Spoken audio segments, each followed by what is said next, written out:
Hey travelers! Today, I'm diving into the bustling heart of Turkey. Yes, you guessed it, Istanbul. Now, while it's a city teeming with culture, history, and incredible food, there are a few tourist traps and cultural faux pas you'll definitely want to avoid.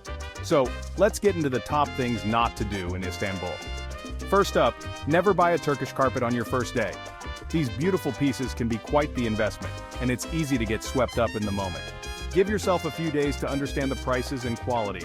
Walk away from aggressive sales tactics, and always compare options.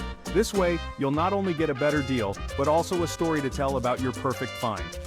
Next, while visiting the stunning mosques, remember to dress modestly.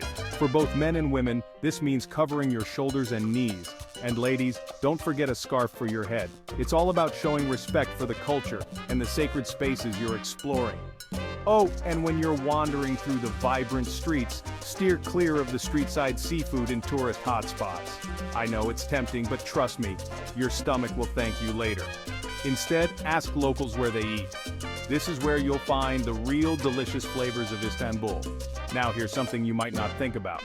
Don't just stay on the European side of the city.